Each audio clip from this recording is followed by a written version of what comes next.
Hit TV YouTube channels లో మీ వ్యాపార ప్రకటనలకు మరియు ప్రమోషనల్ ఇంటర్వ్యూస్ కోసం వెంటనే సంప్రదించండి. సార్ ఈరోజు చంద్రబాబు నాయుడు గారు అసెంబ్లీలో ఒక శ్వేతపత్రం అనేది రిలీజ్ చేశారు. దేని మీద అంటే మద్యం మీద.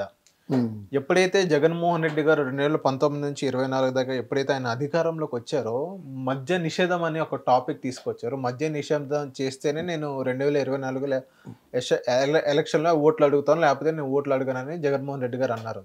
కట్ చేస్తే మద్య నిషేధం అనేది అవ్వలేదు.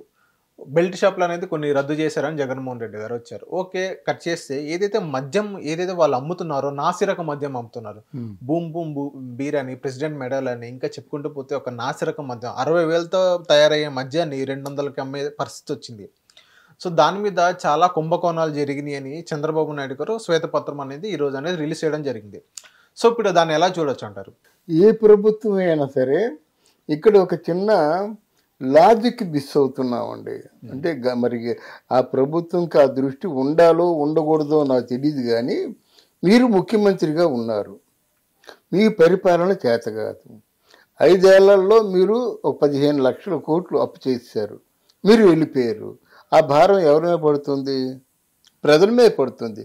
వచ్చిన ఇంకో ముఖ్యమంత్రి ఎవడు కదా.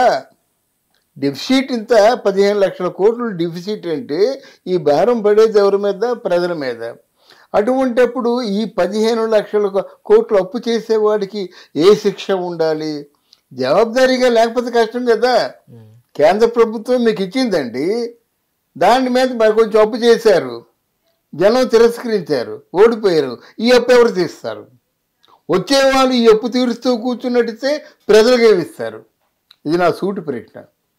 వచ్చేవాళ్ళు అప్పులు తీర్చుకుంటూ కూర్చుంటే ప్రజలు యోగక్షేమాలు ఎవరు చూస్తారు? ఆయన అంత ఉదాసీనంగా లక్షల కోట్లు అప్పు చేస్తుంటే వాళ్ళు అడగాలి కదా. కేంద్ర ప్రభుత్వం ఇచ్చిన డబ్బు కూడా జవాబుదారీగా ఉండాలి కదా. లెక్కలు చెప్పకుండా వెళ్ళిపోతే ఎలాగవుద్ది? వాళ్ళ మటుకు వెళ్ళిపోతారు, మిగతా వాళ్ళ మీద ఈ బరువు అంతా పడుతుంది కదా. ఎవరి జేబులోంచి ఎవరు? ప్రజలే ఇవ్వాలి. అదొకటి ఆలోచించాలి. అంటే ముందుగా విన్నవించుకుంటున్నాను నేను, ఎవరైనా వీడియో ప్రభుత్వం వాళ్ళు చాలామంది చూస్తున్నారు, ముఖ్యంగా తెలుగుదేశం వాళ్ళు కూడా వాళ్ళ ఆఫీసుల్లో చూస్తున్నారని నాకు వాళ్ళ విశ్వసనీయ వర్గాల ద్వారా తెలిసింది. నా వీడియోస్ మంగళగిరి ఆఫీసులో చూస్తున్నారని తెలిసి సంతోషపడ్డాను. నేను చెప్పదలుచుకున్న విషయాలు వాళ్ళతోనే సూటిగా చెప్తున్నాను. రెండవది, ఇక్కడ ఈ మద్యం అసలు పాత బ్రాండ్ని మార్చవలసిన అవసరం వచ్చింది.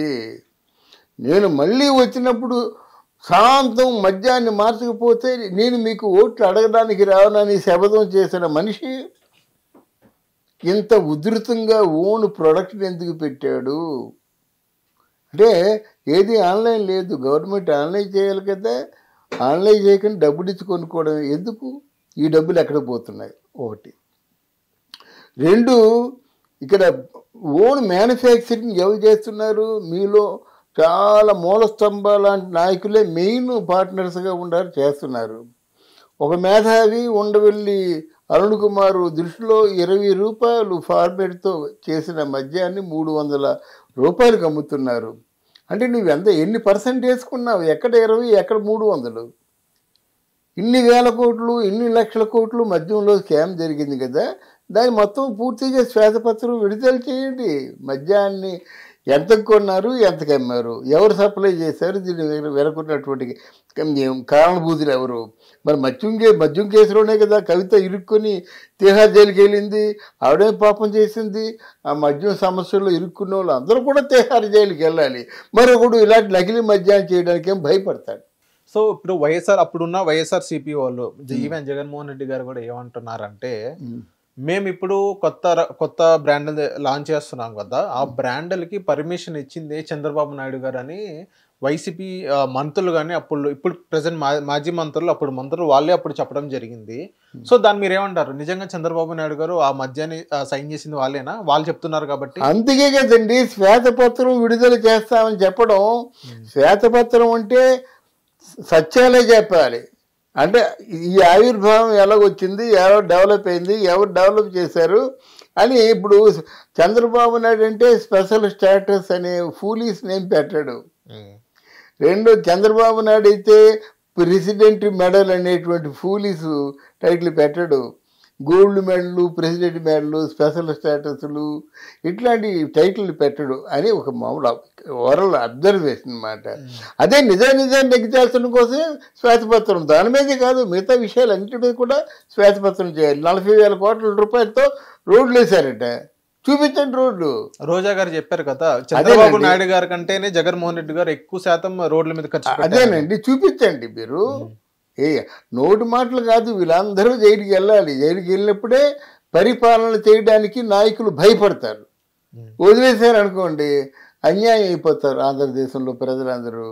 ఇప్పుడు జగన్మోహన్ రెడ్డి గారి తాలూకు పరిపాలనకి కంప్లీట్గా రివర్స్లో న్యాయమైన పరిపాలన అందించి ప్రజల్ని ఏదో కొంచెం అప్లిఫ్ట్ చేస్తేనే ఆంధ్రదేశం బాగుపడుతుంది. లేకపోతే ఆయన అలా చేశారు మనం ఎలా చేద్దాం అనుకున్నట్టయితే బలైపోయేవారు ప్రజలు. అది. Thank you sir. Thank you అమ్మా, thank you very much. Hit TV app ని డౌన్లోడ్ చేసుకోండి. ఇందులో short news, live news, entertainment movies అన్ని అవైలబుల్ గా ఉన్నాయి. Please download hit TV app. Hit TV యాప్ని ఫ్రీగా డౌన్లోడ్ చేసుకోండి.